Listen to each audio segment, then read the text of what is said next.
Evo, gospodine Mariću, jučer je bio taj kaos u Gospiću, u biti lakrdija, oporba je napustila sjednicu odbora za zaštitu okoliša, vidjeli smo kako je to izgledalo. Međutim, već skoro godinu i nešto dana znamo da cijeli taj problem u Gospiću, dapače, Andrija Mikulić bio je glavni državni odvjetnik, HDZ-ova uzdanica, uhićen je upravo zbog toga što se u Gospiću događalo. Može li HDZ tražiti nekakvu odgovornost od drugih, s obzirom da su oni sami zakopali se sa svojim ljudima na taj način? Pa mišljenja sam i mi u stranci Domino sigurno da možemo lako zaključiti da HDZ ne može pobjeći od svoje odgovornosti. On je, nažalost, svo vrijeme vladao, veći dio od stvaranja Republike Hrvatske.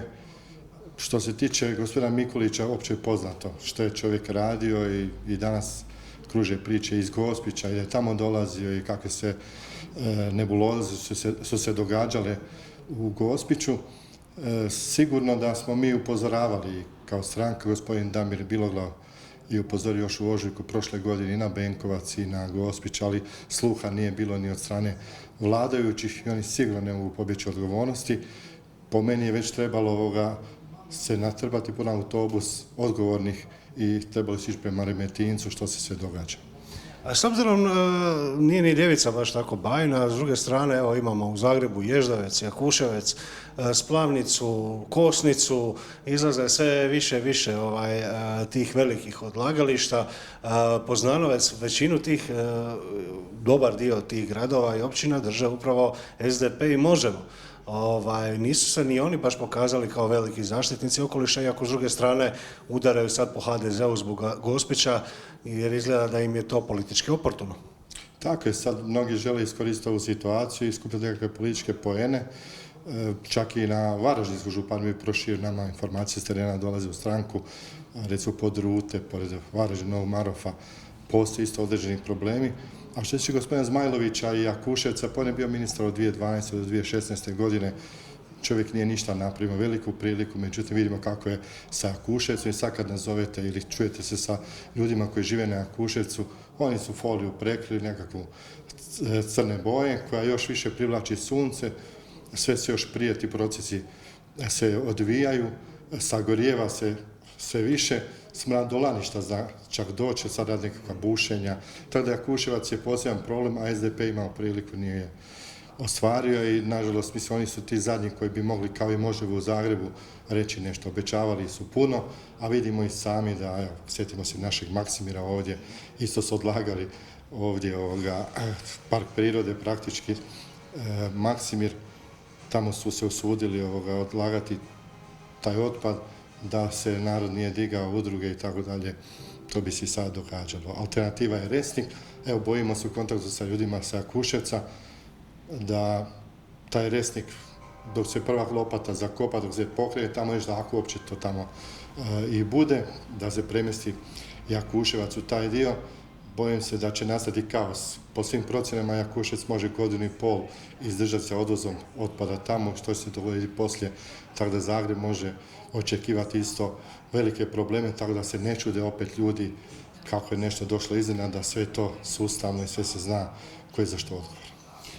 S druge strane, danas je predsjednik Republike sazvao izvanrednu sjednicu Sabora upravo zbog Gospića. Godinama je predsjednik Republike već u drugom mandatu istu stvari mogao napraviti i nakon dva odrona na Jakuševcu, nakon Ježdovca, nakon puno drugih, ne samo Gospića, nego puno drugih mjesta, pa zbog okoliša je nije do sad sazivao. Pa koliko znam, sazvao jednu ranije još sjednicu, ali tada je rekao ono popularno, ja ću vam dati ključeve sabornice, a vi razgovarajte bez mene. Što opet nemamo osobno nekakva velika očekivanja. Najtužnije je bilo da opet dođe do nekih prepucavanja i da se to pretvori nekakav kaos, umjesto da se rješavaju problemi. Te probleme je nužno riješiti i pod hitno treba poduzeti krajnje mjere, od pravosuđa nadalje, međutim ja se bojim da će se to rastezati, da će se opet stvoriti neka nova afera, da će se to sve razvoditi i nažalost može doći opet do odgađanja rješavanja problema. Ali to uvijek, to non stop gledamo. SDP i Možemo, oporba optuži HDZ za nešto, HDZ optuži njih za isto, u biti često se dogodi da su jedni i drugi rade iste stvari, odnosno jednako su upleteni, a na kraju nema nikakvog neke nove strategije, neke nove ideje, nekog novog zakona koji bi stvarno unio promjene u Hrvatsku. Pa neće doći do nekog pomaka, teško je za očekivati. To su ostaci komunizma.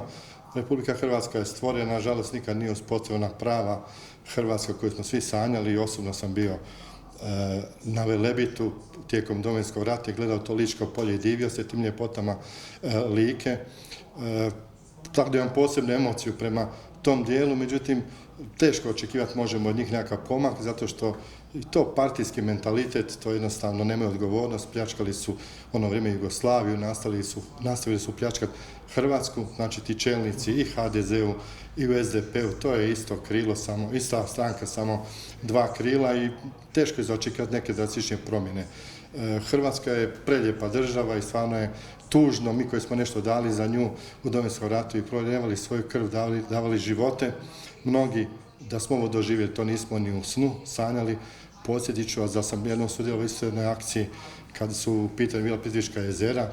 Isto je bilo nezamislivo da pa u vrijeme okupacije se to nije događalo, da se fekalije puštaju u Plitvička jezera, da se radi divlja apartmanizacija i sve to, digne se graja, buka i evo, ko spominje danas Plitvička jezera, a i dan danas isušuju se neki izvori, o tome se ne govori, pitanje što će i tamo biti u konačnici poslije klimatskih promjena.